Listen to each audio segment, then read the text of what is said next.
నమస్తే 99 టీవీకి స్వాగతం. నేను రవిశంకర్ విళ్ళ. అతని మాటలు వింటే ఎవరైనా చీకొట్టాల్సిందే. ఎవరైతను ఇంత నీచంగా ఎందుకు మాట్లాడుతూ ఉన్నాడు, అసలు ఇతను మనిషేనా అన్నంత రోతగా ఉంటాయి అతగాడి మాటలు.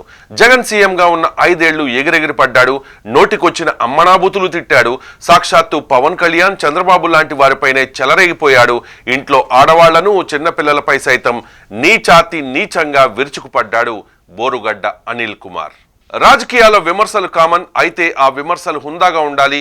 రాజకీయపరమైన విమర్శలు మాత్రమే అయి ఉండాలి. అయితే బోరుగడ్డ అనిల్ కుమార్ అనే వ్యక్తి మాత్రం సభ్య సమాజం తలదించుకునేలా జగన్ సీఎంగా ఉన్న 5 ఏళ్లు నోటికొచ్చినట్లు అమ్మనాబూతులు తిడుతూ సోషల్ మీడియాలో బాగా ఫేమస్ అయిపోయాడు.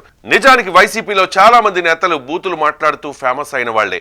అటువంటి వారికే జగన్ పెద్దపీట వేశారన్న విమర్శలు మూటగట్టుకున్నారు. అయితే వైసీపీలో బూతులు మాట్లాడే వారిలో అందరూ ఒక ఎత్తైతే బోరుగడ్డ అనిల్ కుమార్ ఒక్కడు ఇంకో ఎత్తు.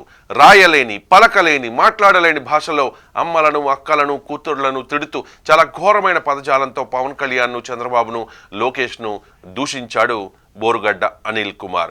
బోరుగడ్డ వైసీపీ కోసం 5 ఏళ్లు పనిచేశాడు. వైసీపీ అధికార ప్రతినిధి అన్నట్లుగా వకాల్తా పుచ్చుకుని వైసీపీ తరపున సోషల్ మీడియాలో మాట్లాడుతూ ఉండేవాడు. జగన్ తనకు చుట్టమని, జగన్ జోలికి ఎవడైనా వస్తే కాళ్ళు చేతులు నరకేస్తానని అడ్డమైన బూతులు మాట్లాడుతూ సోషల్ మీడియాలో బాగా పాపులర్ అయిపోయాడు బోరుగడ్డ. మరి ఎంతమందిని నరికాడో తెలియదు కానీ సోషల్ మీడియాలో మాత్రం తన బూతులతో అభిమానులను సైతం సంపాదించుకున్నాడు. వైఎస్ఆర్ కాంగ్రెస్ పార్టీ హయాంలో 5 ఏళ్ల పాటు ఎస్సీ, ఎస్టీ అట్రాసిటీ చట్టాన్ని అడ్డం పెట్టుకుని బెదిరిస్తూ జనసేన, టీడీపీలోని నాయకులను, కార్యకర్తలను బూతులు తిడుతూ వచ్చాడు బోరుగడ్డ. నాడు ప్రతిపక్షంలో ఉన్న జనసేన, టీడీపీ నేతలను బోరుగడ్డ అనిల్ బూతులు తిడుతూ ఉంటే వైసీపీ శ్రేణులంతా ఉబ్బి తబ్బిబ్బైపోయేవారు. కనీసం ఒక్కరంటే ఒక్కరు కూడా ఇలా మాట్లాడడం తప్పు అని ఖండించలేకపోయారు. జగన్ కానీ, ఇతర వైసీపీ పెద్దలు కానీ, లేదంటే వైసీపీ కార్యకర్తలు కానీ బోరుగడ్డ అనిల్కు, వైసీపీకి ఎలాంటి సంబంధం లేదని చెప్పలేదు. అయితే 2024 సార్వత్రిక ఎన్నికల్లో జగన్ ఘోరంగా ఓడిపోవడంతో బోరుగడ్డ అనిల్కు కష్టాలు మొదలయ్యాయి. జైలుకి వెళ్ళాడు. జగన్ పట్టించుకోలేదు. వైసీపీ శ్రేణులు కూడా తొంగి చూడలేదు. ఇక ఇప్పుడు ఏకంగా బోరుగడ్డ అనిల్ కుమార్ కు వైసీపీతో సంబంధం లేదంటూ ఆ పార్టీ ప్రకటన ఇవ్వడం సంచలనంగా మారింది.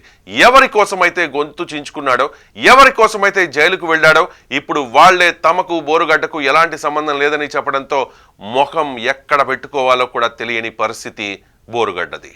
తాజాగా ఏపీ రాజకీయాల్లో బోరుగడ్డ అనిల్ కుమార్ పేరు మరోసారి పెద్ద చర్చకు దారితీసింది. ఇటీవల ఆయనపై వరుస కేసులు నమోదయ్యాయి. దాంతో బోరుగడ్డ జైలుకు వెళ్లాల్సి వచ్చింది. తర్వాత బెయిల్పై విడుదలయ్యాడు. జైలు నుంచి బయటకు వచ్చిన తర్వాత చేసిన వ్యాఖ్యలు సోషల్ మీడియాలో వైరల్ అయ్యాయి. తాను వైసీపీలో సభ్యుడినని, వైఎస్ జగన్ కోసం పనిచేస్తూ ఉన్నానని అనిల్ చెప్పడం మరిన్ని సందేహాలకు తావునిచ్చింది. అయితే వైసీపీ నాయకులు మాత్రం పూర్తి భిన్నంగా స్పందిస్తూ ఉన్నారు. అనిల్కు పార్టీతో ఎలాంటి సంబంధం లేదని స్పష్టం చేస్తూ ఉన్నారు. అతను వైసీపీకి చెందిన వ్యక్తిగా మీడియాలో కనిపించడం, సోషల్ మీడియా ప్లాట్ఫామ్లలో ప్రచారం జరగడంతో వైసీపీ నుంచి ఖండన వచ్చింది. బోరుగడ్డ అనిల్ కుమార్ అనే వ్యక్తి పార్టీకి సంబంధించిన వాడని చెప్పడం పూర్తిగా అసత్యమని, అతనితో వైసీపీకి తమకు ఎలాంటి అనుబంధం లేదని ఆ పార్టీ ప్రకటించింది. అధికారికంగా కూడా తాడేపల్లి కేంద్ర కార్యాలయం పేరుతో ఈ విషయాన్ని కొందరు షేర్ చేయడం మరింత చర్చనీయాంశమైంది. ఈ సంఘటనతో బోరుగడ్డ అనిల్ పేరు మళ్లీ రాజకీయంగా హాట్ టాపిక్గా మారింది.